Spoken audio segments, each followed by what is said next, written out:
Nobody took Elvis seriously. When he warned them, they laughed. They said it was paranoia and exaggeration like star drama. But what almost no one knows is that 7 days earlier, Elvis tried to warn people close to him about something that was out of control. He asked for help, he insisted, but nobody did anything. 7 days later, it was already too late. The question remains, if someone had believed that warning, would Elvis be alive today? It's August 1977. The summer in Memphis is stifling, but inside Graceland, the climate is frigid. The air conditioning is blasting, creating an artificial isolation from the world. It is in this setting that Elvis Presley begins to feel with terrifying certainty that his body is collapsing. To the world, he is still the king, with a new sold-out tour about to begin. But behind the scenes, the reality is cruel. Elvis's first warning wasn't a scandal. It was a desperate whisper. 7 days before the end, he confided to a close friend, "I can't take this much longer, something is wrong." It wasn't the tone of a star demanding indulgences. It was the tone of a man in fear. Elvis was experiencing widespread pain. Glaucoma was pressing on his eyes, and his heart was beating at a dangerous rate. He tried to communicate that he needed to stop. He asked, albeit timidly, for adjustments to his routine and commitments. He signaled that the machine was broken, but the response he received was devastating: disbelief. The Memphis Mafia and the medical team were used to Elvis's drama. For years, he had mood swings and health complaints that many considered exaggerated. He had unwittingly become the boy who cried, "Wolf." When the wolf finally appeared, in the form of impending multiple organ failure, no one believed it. The warning was dismissed as pre-tour fatigue. The logic at Graceland was financial and pragmatic. Colonel Parker was in debt, the record label wanted profits, and the fans wanted their idol. Stopping the show meant losses.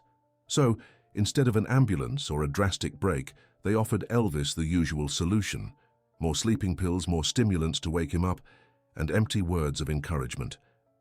"You just need to rest, boss. Tomorrow you'll be as good as new." They normalized his suffering. When Elvis said he felt he might not wake up, they interpreted it as depression or emotional manipulation, not as a clinical symptom. The team preferred to keep the schedule intact rather than face the reality that the king was dying before their eyes. Elvis's warning became just an annoying noise amidst the fame. He was surrounded by dozens of people, but he had never been so alone. The first great chance to avoid tragedy was ignored, not out of pure malice, but out of negligence and habit. They thought they had time. Elvis knew better, and so, the first act of the tragedy ends with a man pleading for help and receiving only the silence of those who refused to listen. As the countdown to August 16th progressed, what had been merely a verbal warning transformed into glaring physical evidence. Elvis's body was no longer just whispering, it was screaming. But, tragically, those who lived around him had lost the ability to hear. The abnormal had become routine at Graceland. In the days following his first plea for help, Elvis's behavior changed drastically. It wasn't just the visible swelling in his face or the difficulty walking without stumbling. It was something darker. He began to speak repeatedly about sleepless nights and a feeling of mental confusion that wouldn't go away. He described a fog that seemed to cover his brain, preventing him from forming clear thoughts or finding peace. Anyone from the outside entering that room would have called an ambulance immediately. But inside, logic was distorted. When Elvis complained of acute body pain, pain that we now know to be signs of multiple organ failure, his team's automatic response wasn't medical investigation, it was chemical suppression. The most dangerous phrase in the world began to be repeated in the mansion's corridors. This always happens. The delegation normalized the collapse. They looked at a man who could barely keep his eyes open and told each other he was just focused or in his creative process. The excess of medication, delivered in white envelopes by his own personal physician, ceased to be an emergency treatment and became breakfast, lunch, and dinner. If Elvis said he was in pain, they would give him something for the pain. If you said you were anxious, they would give you something to calm you down. If you said you were too tired to wake up, they would give you something to wake you up. Nobody stopped to ask, because he felt all of that at once. The root cause, a destroyed body and an exhausted mind, was ignored in favor of quick fixes that would allow the show to go on. The most frightening sign, however, was fear. Elvis, the man who faced audiences of thousands without blinking, began to show a childlike fear of sleeping. He confessed to close friends that he was afraid to close his eyes and simply not wake up again. He felt his life was hanging by a thread. But this genuine fear was interpreted as paranoia. It was labeled star drama. The staff, exhausted from years of the king's whims, could no longer distinguish a real cry for help from an eccentricity. They heard the fear in his voice and chose to believe it was just another bad phase. The tragedy of the second act is not just Elvis's illness, but the collective blindness of those who loved him. They saw the signs. They saw the labored breathing. They saw the paleness. But they decided that this was normal for Elvis Presley. And by normalizing the danger, they removed the last protective barrier he had. The danger ceased to be a threat and became part of the furniture, accepted and ignored, while the clock continued to tick mercilessly. With only a few hours left, the atmosphere at Graceland shifted from quiet concern to an almost palpable urgency, but only on one side. Elvis was no longer giving subtle signals. He stopped speaking in code. The veil of tiredness or stress that had covered his earlier complaints fell away, revealing a man in utter panic before his own mortality. In this third act, we see Elvis try, for the last time, to break through the bubble of denial that surrounded him. He no longer spoke like the living legend the world idolized. The armor of the King of Rock had completely disappeared. Now speaking was Vernon Elvis Presley, a frightened, vulnerable man aware that his time was running out. He began making direct and disturbing comments to the few people who still had access to his room.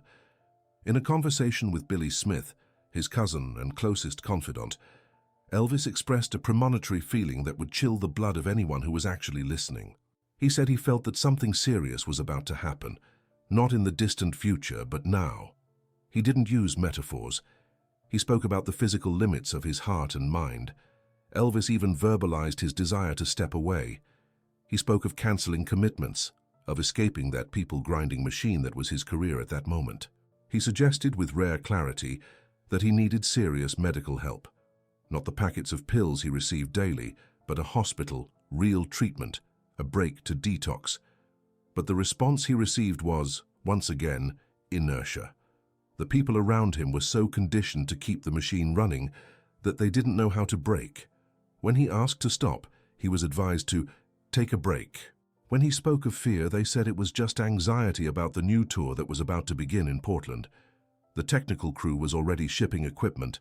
The plane, the Lisa Marie, was being prepared on the runway. The world was ready for the show, and no one had the courage or the authority to say no. It's heartbreaking to think that, at that crucial moment, Elvis was surrounded, but his voice had no echo. He was the boss, the provider, the center of those people's universe. Nobody wanted to be responsible for cutting off everyone's source of income. Nobody wanted to be the one to admit that the king was broke, so the cycle wasn't broken. Elvis cried for help and received complacency. He asked for a way out and received more commitments.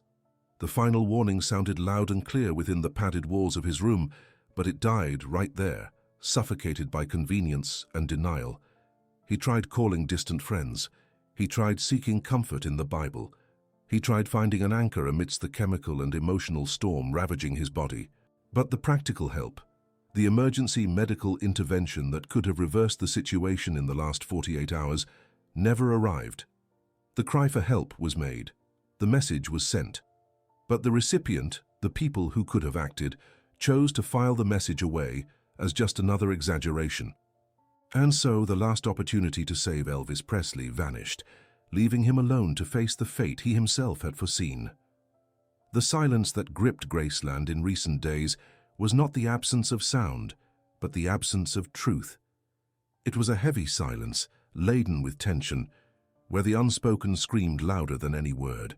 In these final 7 days, denial ceased to be a psychological defense and became a collective pact, an involuntary conspiracy of inertia. The days passed, and Elvis visibly declined. Those who saw him, even for brief moments, noticed the deterioration. Small collapses, stumbles, slurred speech, moments of complete absence happened before everyone's eyes.